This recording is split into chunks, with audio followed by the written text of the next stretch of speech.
Hi friends, मेरा नाम भूपेंद्र रुके है और आपका मेरे चैनल एस्ट्रो मोटिवेशन में बहुत बहुत स्वागत है। फ्रेंड्स, आज हम कुंडली लेके आए हैं संजय दत्त जी की। संजय दत्त जी की अभी तबीयत खराब हुई थी तो मुझे लगा एक बार देखना चाहिए कि कुंडली में ऐसे क्या योग बने होंगे कि इनके कैंसर डिटेक्ट हुआ है। तो देखिए, इनकी जो कुंडली है वो बनती है वृश्चिक लग्न की। और वृश्चिक लग्न कैसा लग्न है? वृश्चिक लग्न में मंगल का स्वामित्व है। वृश्चिक लग्न के स्वामी कौन है? मंगल बनते हैं। और इनकी राशि कौन सी बन रही है? राशि बन रही है इनकी चंद्रमा। चंद्रमा जो है वो वृषभ राशि में उच्च के होते हैं, तो राशि इनकी वृषभ बनी और इनका जो लग्न बना वो बना मंगल। और मंगल शुक्र यानी राशिपति और लग्नाधिपति दोनों दशम भाव में आ गए। मंगल शुक्र की युति हो गई और वो भी पांच नंबर के अंदर, मतलब सिंह राशि के अंदर। सिंह राशि में मंगल अति मित्र हैं। अति मित्र के घर में मंगल का आना, लग्नेश का आना, बहुत सुंदर योग। अपन ने सलमान खान की कुंडली इससे पहले देखी थी और उसमें सबने देखा था कि लग्नेश जो वहां थे उच्च राशि के हो रहे थे। मेष लग्न की कुंडली थी। तो देखिए, मेष लग्न भी मंगल प्रधान, वृश्चिक लग्न भी मंगल प्रधान, और दोनों सलमान और संजय जो है आपस में बहुत अच्छे फ्रेंड है। क्यों? क्योंकि दोनों की जो मेंटालिटी मैच करती है। क्यों? क्योंकि दोनों के लग्नाधिपति एक हैं। और यहां पे लग्नाधिपति संजय दत्त की कुंडली में लग्नाधिपति और राशिपति दोनों साथ में दशम भाव में बैठे हैं, जो कि बहुत सुंदर युति है। मंगल शुक्र की युति वैसे भी मैंने कहा था आपको फिल्म इंडस्ट्री में, ग्लैमर में, चमक दमक में अच्छा फायदा देती है।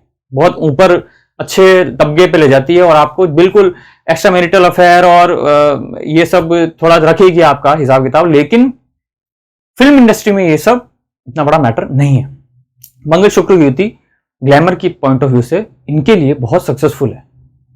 अब यहां देखिए, सूर्य बुध की युति हो रही है। सूर्य यहाँ पे केंद्र त्रिकोण राजयोग में है और सूर्य जहां बैठा है वो पिता के घर में बैठा है। पिता के घर में सूर्य का बैठना भी अपने आप में बहुत बड़ा राजयोग है। इनका पिता का भाव इतना स्ट्रांग है और इनका जो जन्म हुआ है वो इनके पिता की वजह से भी इनका जो एक पर्टिकुलर लेवल होता है उनको बहुत अच्छा मिला लाइफ में। इनको जो फैमिली मिली शुरू से ही वो बहुत ही उस समय की सबसे पावरफुल फैमिली थी।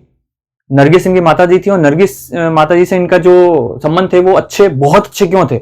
अच्छे नहीं, बहुत अच्छे। क्यों? चंद्रमा उच्च राशि का है। चंद्रमा माता का कारक है। माता का कारक खुद वृषभ राशि में उच्च का हो रहा है तो माता से लगाव ज्यादा रखता है। पिता से वो अच्छे इनके संबंध होंगे क्योंकि सूर्य इनका केंद्र त्रिकोण राजयोग में बुध के साथ बैठा है। लेकिन बुध यहाँ पे 11वें भाव और अष्टम भाव के स्वामी है। लेकिन फिर भी क्योंकि 11वें भाव का स्वामी आके सूर्य के साथ बैठे हैं और सूर्य बुध का बुध अदिति योग बन रहा है और जिस भाव में बन रहा है वो बहुत लकी भाव है। वो नवम भाव जो होता है वो लक का भाव होता है और लक के भाव में केंद्र त्रिकोण राजयोग की जैसी स्थिति बनना बहुत सुंदर योग है। और सूर्य बुध यहाँ पे जो युति बना रहे हैं वो देखिए, इनके फ्रीक्वेंट जो फॉरेन ट्रेवल्स हैं या फिर फॉरेन से मिलके इनको फायदा मिलना वो भी दिखाता है। क्योंकि बुध यहाँ पे 11वें भाव के स्वामी होके नवम भाव में, नवम भाव कहीं ना कहीं आपके विदेश गमन का भी होता है। शनि यहाँ पे 3रे भाव और चतुर्थ भाव के स्वामी, 3रे और चतुर्थ भाव के स्वामी का धन भाव में बैठना यानी आपके सुखेश का धन भाव में जाना क्या दिखाता है कि आपका सुख जो है वो धन में छुपा है। तो इसलिए इनका जन्म से ही इनको कभी भी पैसों की कमी नहीं हुई, इनको कभी भी धन की कमी नहीं हुई, इनको कभी भी सुख की कमी नहीं हुई, क्योंकि सुखेश शनि जाके इनके बैठ गए हैं सीधे धन भाव के अंदर। गुरु यहां पे देखिए, गुरु का यहां पे धनेश होना और धनेश होके इनके विदेश गमन के भाव में जाना, 12वें भाव में जाने दिखाता है कि इनका पैसा नहीं बचेगा। ये जिसको हम कहते हैं कि पैसे को बचा के रखने वाले इंसान नहीं है। पैसा इनका जिस हाथ से आएगा उसी हाथ से वापस जाएगा भी। पैसे बचाने में थोड़ी सी इनको कठिनाई महसूस होगी क्योंकि गुरु 12वें भाव में चले गए। व्यय के भाव में गुरु का जाना ये दिखाता है कि आपको पैसे आपके बचेंगे नहीं, प्लस आप में आस्था की भी कमी होगी। गुरु का 12वें भाव में जाना आपको आस्था में भी कमी दिखाता है। भगवान में आपकी रुचि कम होगी, भगवान पर विश्वास कम रखोगे। यहां पे देखिए, राहु केतु की भी सिचुएशन बड़ी टिपिकल है और गुरु यहाँ पे पंचम भाव के स्वामी होके 12वें भाव में गए तो इनकी पढ़ाई से पॉइंट ऑफ व्यू से भी थोड़ी सी दिक्कतें साफ दिख रही है। राहु की दृष्टि देखिए चंद्रमा के ऊपर है, जो कि थोड़ा सा इनका जो वैवाहिक जीवन है उसको उथल पुथल रखा। चंद्रमा को उच्च राशि के होने की वजह से इनके विवाह एक से ज्यादा हुए और यही कारण बना कि इनके अंदर लाइफ की थोड़ी सी इंस्टेबिलिटी हमेशा रही। फिलहाल इनको चल रही है शनि की दशा और शनि के दशा के अंदर इनको जो अंतर्दशा चली है वो केतु की चली है। और केतु जो है वो आपके किसका भाव है? केतु है। केतु किसको डिपिक्ट करता है? आकस्मिकता को। केतु किसको डिपिक्ट करता है?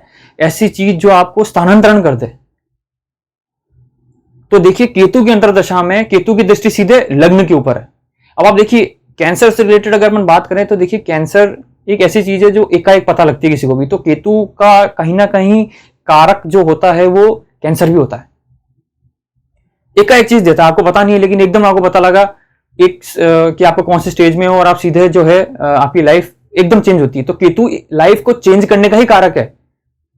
तो केतु की दृष्टि देखिए लग्न के ऊपर थी और जो दशा चली वो केतु की जैसी चली, वो 2021 तक है, 2021 के जनवरी तक है। ये केतु की दशा है। केतु की दशा को अगर इन्होंने पार कर लिया, अंतर्दशा को पार कर लिया, शनि में केतु की अंतर्दशा को अगर पार कर लिया तो उसके बाद शुक्र लगेगी। और शुक्र भी इनके लिए वैसे कारक नहीं है क्योंकि इनकी जो एक राशि है वो 12 भाव में पड़ी है और 12 भाव जो होता है वो हॉस्पिटल खर्चों का होता है। तो हॉस्पिटल खर्चे जरूर रहेंगे लेकिन मामला उतना डिरेल नहीं होगा, ऐसी सिचुएशन बनेगी क्योंकि लग्नेश के ऊपर किसी भी क्रूर ग्रह की दृष्टि नहीं है, मंगल के ऊपर किसी भी क्रूर ग्रह की दृष्टि नहीं है, इसलिए हम ये कहेंगे कि लग्नेश तो स्ट्रांग है।